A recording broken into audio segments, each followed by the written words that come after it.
est dans le monde du dispositif médical qui est quand même beaucoup plus rigoureux a priori que tout ce dont on vient de parler. Parce qu'il y a une réglementation qui est qui est stricte.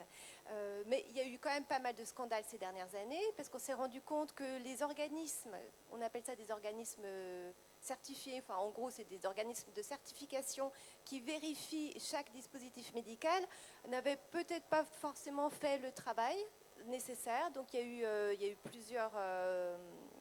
plusieurs scandales, dont les prothèses mammaires, dont certains implants. Et on se rend compte aussi qu'encore une fois, on n'écoute pas la parole des patientes. C'est-à-dire que sur les bandelettes sous-urétrales, ça fait 20 ans qu'il y a des retours des patientes, y compris auprès des autorités de santé américaines, la FDA, qui dès 2007 avait des alertes de patientes qui disaient c'est affreux, on est dans des douleurs immenses et en plus on ne peut plus rien faire. Une fois que c'est implanté, ça s'est mêlé au tissu. Donc de toute façon, les chirurgiens ont énormément de mal à ôter ces implants. Ça leur fait une forte... c'est terrible, une qualité de vie, plus de vie sexuelle, puis la vie ordinaire dans des souffrances affreuses.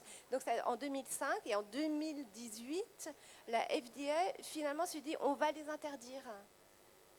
Mais donc il faut quand même 15 ans. Mais pas chez nous. Ouais. Oui, j'ai vu aussi des problèmes neurologiques, des femmes qui n'arrivent plus à marcher, enfin des choses graves quand même. Sur le féminin sacré, vous voulez aborder autre chose? Oh, je crois qu'on a fait Non, le tour des cérémonies chamaniques. Enfin, je peux vous faire la bénédiction de l'utérus, mais... Oui, allez, vas-y. Donc pour conclure, vous reconnaissez les immenses progrès accomplis, mais vous dites qu'il reste beaucoup de chemin à faire, et en particulier pour les femmes, les maladies qui touchent plus particulièrement les femmes dont on a parlé au début, c'est-à-dire l'endométriose, les migraines, Alzheimer, les maladies auto-immunes aussi qui touchent 80% des femmes. Enfin, 80% des patients sont des femmes. Oui. Ouais. Et puis, quelque chose qu'on néglige peut-être, qui sont les facteurs environnementaux et cosmétiques, c'est-à-dire tous les produits ménagers, le maquillage qu'on se met sur la peau et tout ça, et qui peuvent aussi contribuer à détériorer notre santé. Oui, c'est ce qu'on appelle l'exposome en sciences.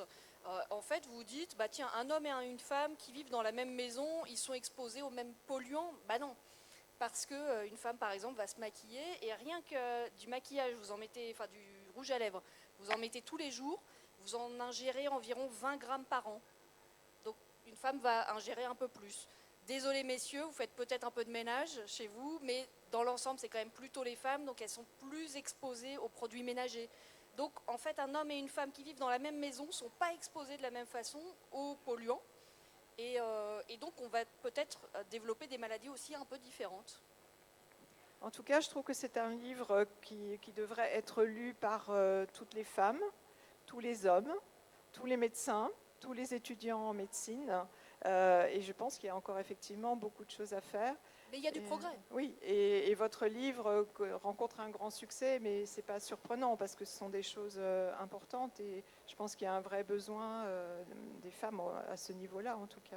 Et moi, juste pour conclure, je dirais qu'il faut aussi qu'en tant que femme, on ose davantage parler de nos problèmes de santé féminins, parce que c'est trop simple de faire comme s'ils n'existaient pas, si personne n'est là, si on est toujours là à le maintenir dans le tabou, dans le secret, en disant non, c'est pas l'affaire des autres, et je ne vais pas oser aller dire à mon employeur que c'est une période difficile.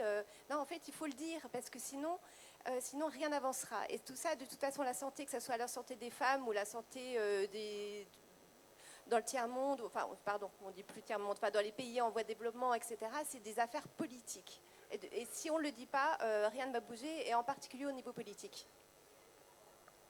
Et conclure? Non, c'était la super conclusion. Est-ce qu'il y a des questions dans la salle? Pas spécialement. Non? Pas vraiment. Bon, en tout cas, voilà, je rappelle juste les chiffres que j'ai donnés au début, qui sont dans la préface. 81% des femmes se préoccupent davantage de la santé de leurs proches que de la leur.